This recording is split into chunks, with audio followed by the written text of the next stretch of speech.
Welcome back to my channel. कैसे हैं आप सब? आई होप आप सब अच्छे होंगे। तो ये है मेरा फतेहपुर सीकरी का पार्ट 2। इससे पहले मैंने पार्ट 1 अपलोड किया था। आई होप आपने देखा होगा। अगर नहीं देखा है तो आपको उसका डिस्क्रिप्शन बॉक्स में लिंक मिल जाएगा और इस वीडियो के एंड में भी आपको उसका लिंक मिल जाएगा। तो इस वीडियो में हम कवर करने वाले हैं जोधा बाई का खूबसूरत महल और भी कई इंटरेस्टिंग प्लेसेस हम इस वीडियो में कवर करेंगे और वीडियो बहुत ही ज़्यादा इंटरेस्टिंग होने वाली है। इस वीडियो में मैं आपको वो लोकेशन भी दिखाऊंगी जहाँ पे परदेस मूवी के सॉन्ग की शूटिंग हुई थी। तो इस वीडियो को ज़रूर देखिएगा और अगर आप चैनल पर पहली बार आए हैं तो चैनल को सब्सक्राइब ज़रूर कर लीजिएगा ताकि आपको हर वीडियो की नोटिफिकेशन मिलती रहे। तो चलिए स्टार्ट करते हैं। ये इसका आप देख रहे हैं, यहाँ पे ये एंट्री गेट है। यहाँ से हम एंट्री करेंगे और सबसे पहले आपको लेनी पड़ेगी यहाँ से टिकट। यहाँ का टिकट काउंटर है, आप यहाँ से टिकट ले सकते हैं। आपको कुछ गवर्नमेंट गाइड्स भी मिल जाएंगे जिनके रेट्स आपके इस तरीके से हैं, आप देख सकते हैं। और कुछ लोकल गाइड्स भी आपको यहाँ पे मिलेंगे जो आपसे 400 साढ़े 400 रुपये लेंगे, बट मैं आपको सजेस्ट करूँगी कि आप गवर्नमेंट गाइड ही लें। यहाँ पे QR कोड्स भी लगे हुए हैं जिसे स्कैन करके आप पेमेंट कर सकते हैं टिकट की, और ऑनलाइन भी टिकट बुक कर सकते हैं। फाइनली हम एंट्री ले रहे हैं जोधा पैलेस में। ये देखिए राइट साइड पे कितना अच्छा गार्डन है। और यहाँ की टिकट है 50 रुपीज़।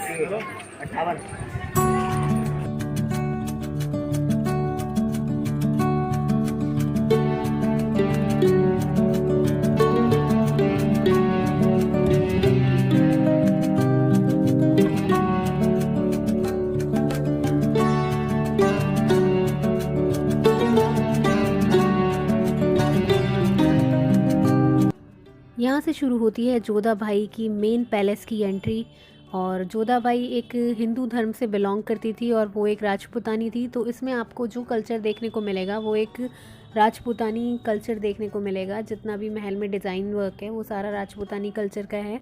तो आ गए हैं हम जोधा बाई के खूबसूरत महल में। ये है उनका समर पैलेस जहाँ पे वो गर्मियों में रहा करती थी।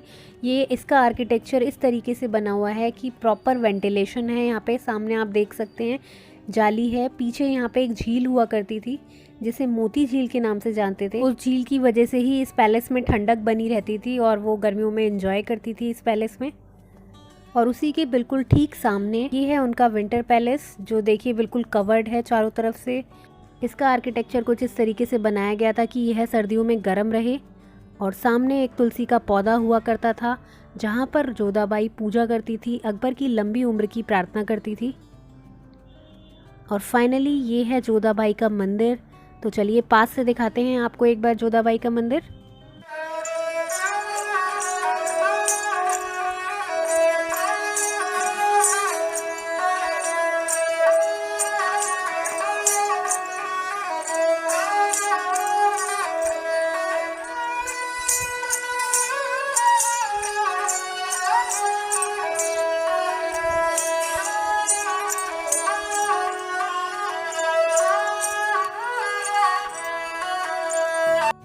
मंदिर में सामने किशन जी की एक बहुत बड़ी मूर्ति हुआ करती थी और ये छोटे छोटे आले जो आपको दिखाई दे रहे हैं इसमें और भगवानों की मूर्ति हुआ करती थी।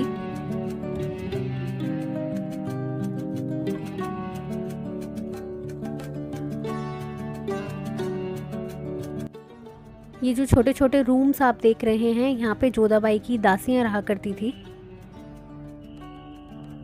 यहाँ पे डॉक्यूमेंट्री भी दिखाई जाती है, फोर्ट से रिलेटेड पूरी इन्फॉर्मेशन यहाँ पे आपको दिखाई जाती है। तो अब आपको दिखाते हैं जोधा बाई का किचन। जोधा बाई एक हिंदू थी और वो प्योर वेजिटेरियन थी। जब अकबर से उनकी शादी हुई थी तो उन्होंने 2 शर्तें रखी थी। एक तो वो अपना कभी भी रिलीजन चेंज नहीं करेंगी, तो उनके लिए एक अलग मंदिर बनवाया जाए जो अभी मैंने आपको दिखाया। और सेकंड शर्त ये थी कि उनकी एक सेपरेट किचन हो। तो ये है उनकी किचन। वो अपने हाथों से यहाँ पे प्योर वेजिटेरियन खाना बनाती थी।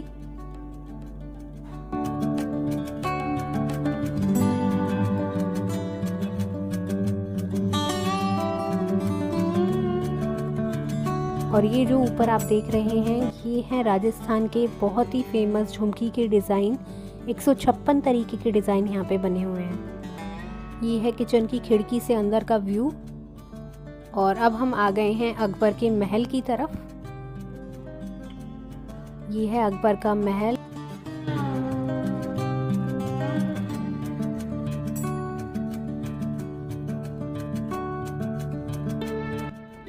ये है अकबर का बेडरूम और ये जो ऊपर आप देख रहे हैं ये है अकबर का बेड। यहाँ पे चंदन की सीढ़ियाँ लगाई जाती थी और ऊपर चढ़कर यहाँ पे अकबर सोते थे और नीचे यहाँ पे पानी भर दिया जाता था जिसमें रोज़ वाटर होता था।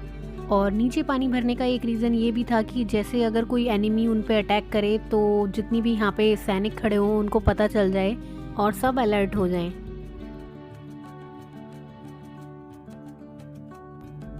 ये आ गई है सबसे इंटरेस्टिंग लोकेशन। अगर आपने परदेस मूवी देखी होगी तो उसका जो सॉन्ग लास्ट वाला है नहीं होना था, उसकी शूटिंग बिल्कुल यहीं पे हुई है, अगर आपको याद होगा तो।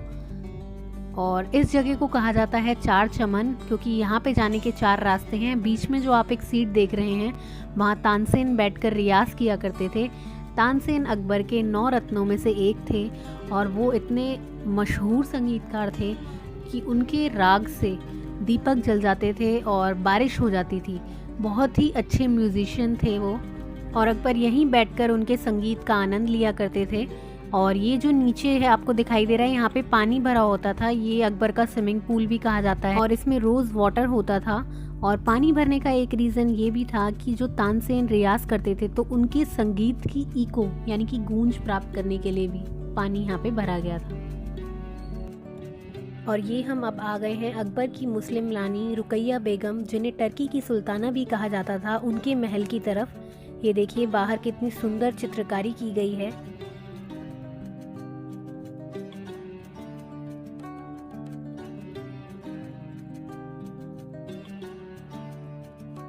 इस महल को उस ज़माने में शीश महल कहा जाता था क्योंकि ये जो सामने आप खांचे देख रहे हैं इसमें डिफरेंट तरीके के शीशे सेट करे गए थे और बहुत ही कीमती रत्न डायमंड गोल्ड से इस महल को सजाया गया था। लेकिन जब ब्रिटिशर्स यहाँ पे आए तो वो ये सारे कीमती रत्न यहाँ से निकाल कर ले गए। ये जो सामने आप 5 मंजिला इमारत देख रहे हैं ये है पंच महल, जिसे गर्मियों की जन्नत भी कहा जाता है। सबसे ऊपर जाकर अकबर यहाँ पे ठंडी ठंडी हवाओं का लुत्फ लेते थे क्योंकि उस जमाने में बिजली नहीं होती थी, तो यहीं पे खड़े होकर अकबर हवाओं का आनंद लेते थे। ये जो आप देख रहे हैं ये है चौसर, ये उस जमाने का गेम कहा जाता था। अकबर अपनी बेगमों के साथ इस गेम को एंजॉय करते थे। और ये जो खाने आप देख रहे हैं यहाँ पे दासियाँ खड़ी होती थी और जब भी पासा फेंका जाता था, मतलब कोई चाल चली जाती थी, वो दासियाँ ही उन चालों को चलती थी और डांस करते हुए चलती थी। इस तरीके से उस ज़माने में एंटरटेनमेंट होता था। सामने जो आप देख रहे हैं वो है दीवाने खास। ये देखने में तो आपको 2 मंजिल लग रही होगी बट है 1 मंजिल। इसे उस ज़माने का पार्लियामेंट हाउस कहा जाता था। अकबर अपने 9 रत्नों के साथ यहाँ पे मीटिंग करते थे। तो चलिए आपको एक बार अंदर से दिखाते हैं।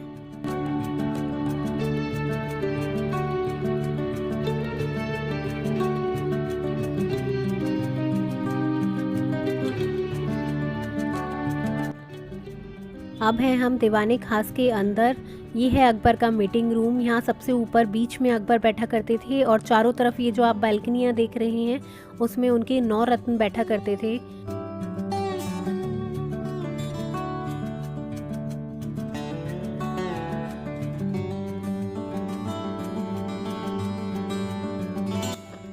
ये ऊपर जाने का रास्ता है, ये गवर्नमेंट ने बंद कर दिया है क्योंकि टूरिस्ट बहुत ज़्यादा आते हैं यहाँ पे और इस पोर्शन पे ज़्यादा भार ना पड़े, इसलिए ये रास्ता ऊपर जाने का बंद कर दिया है गवर्नमेंट ने।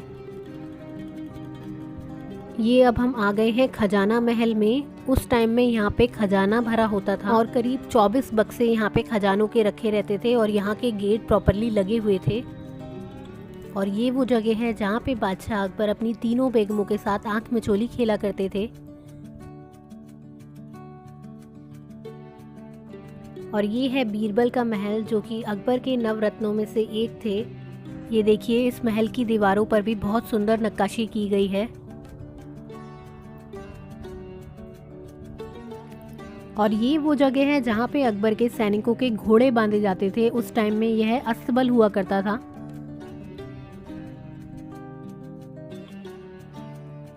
मतलब कितने साल पुरानी ये जगह है और बहुत ही अच्छी तरीके से मेंटेनेंस रखा गया है इस जगह का। बहुत डिफरेंट डिफरेंट तरीके के फ्लावर्स लगाए हुए हैं। हमें यहाँ पे बहुत ही ज़्यादा अच्छा लगा और इन्जॉय किया काफ़ी हमने। अगर आपको ये मेरी वीडियो थोड़ी सी भी अच्छी लगी हो तो इसे लाइक कीजिए और अपने फ्रेंड्स के साथ शेयर कीजिए और साथ में चैनल को सब्सक्राइब भी कर लीजिए ताकि आने वाली वीडियोस की अपडेट आपको मिलती रहे। आगरा व्लॉग सीरीज़ भी पूरी देखिए क्योंकि मैंने उसमें आगरा की कई जगह को कवर किया है। मिलते हैं आपसे नेक्स्ट वीडियो में, तब तक के लिए thank you so much for watching. Keep smiling.